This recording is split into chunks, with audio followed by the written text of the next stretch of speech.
Reka nkwifuze gukomeza kugira weekend nziza, ukomeza kubana natwe aha ngaha kuri Gicumbi News Online TV, we kandi uri kuri interineti kuri www.gicumbi news .co.rw, ndetse nawe uri kuri Facebook, wowe uri ku zindi platform twiza kumeze neza, agatangwa nitwa Niyonizera Mustafa Emmanuel.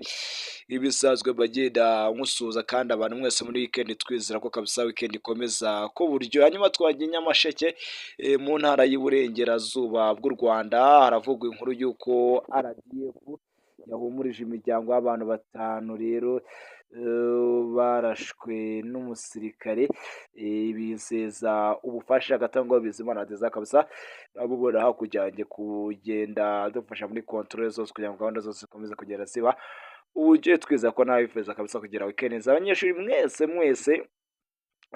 mwagize icyo mubona, twizera ko rwose ababyeyi bakomeza kubafata neza cyane. Umuyobozi w'ingabo z'u Rwanda mu ntara y'Iburengerazuba yitwa General Major Eugene Nkubito, mu izina ry'ubuyobozi bw'ingabo z'u Rwanda yahumurije inshuti n'imiryango y'abantu bagera muri batanu bo mu karere ka Rusizi barashwe n'umusirikare wo mu ngabo z'u Rwanda rero hanyuma baza gupfa, nabizeza ubufasha.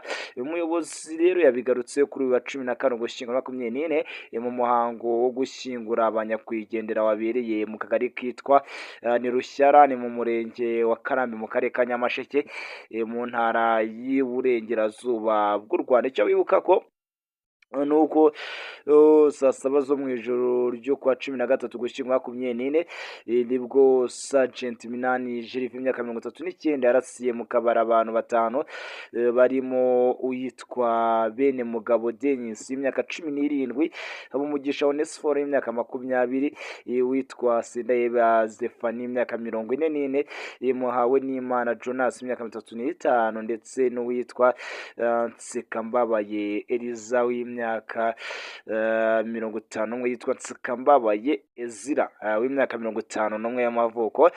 Icyo bamenya nuko Sergeant Minani yahise ahunga rero afatirwa ahitwa Ihanika, atabwa muri yombi rero na RDF, naho imirambo y'abanyakwigendera abo yari yajyanwe ku buruhukiro bw'ibitaro bya Kibogora kugira ngo nyine ikorerwe isuzuma ibone gushyingurwa. Mu muhango wo gushyingura rero abanyakwigendera witabiriwe n'abayobozi bo mu nzego zitandukanye barimo guverineri w'intara y'Iburengerazuba yitwa Dushimimana Lambert, ndetse n'uwitwa General Major Nkubito wari wavuze ko nyine avuga ko bagomba guhumuriza bariya abaturage, ndetse avuga ko nyine RDF zanatanga ubufasha, ndetse we hari n'inshuti yewe n'abavandimwe banyakwigendera muri rusange.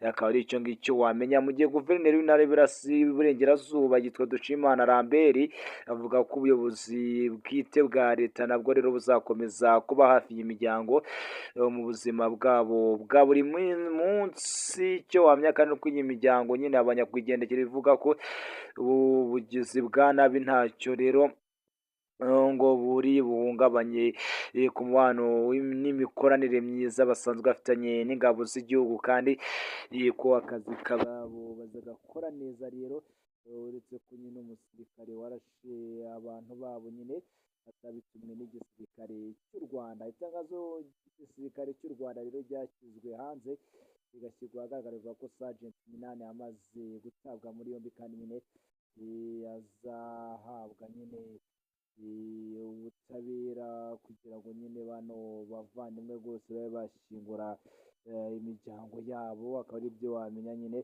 Uyu Minani rero yaba ari uburyo nawe yagomba gukurikiranwamo kugira ngo icyo yakoze icyaha yakoze nyine agikurikiranwe kandi abihanirwe n'amategeko. Akaba ari ibyo ngibyo wabasha kumenya rero hariya mu ntara y'Iburengerazuba bw'u Rwanda. Nguko rero nguko bimeze. Ubwo ibindi natwe tuzakomeza tubikurikirane, andi makuru tuzamenya mashya tukazabagezaho ibiganiro byacu. Bitajya ukomeza ubane natwe aha ngaha yaba kuri Gicumbi News Online ndetse no kuri internet wacu tukadomye Gicumbi News .co.rw. Nitwa Niyonizera Mustafa Emmanuel, mukomeze kugenda mugira weekend nziza.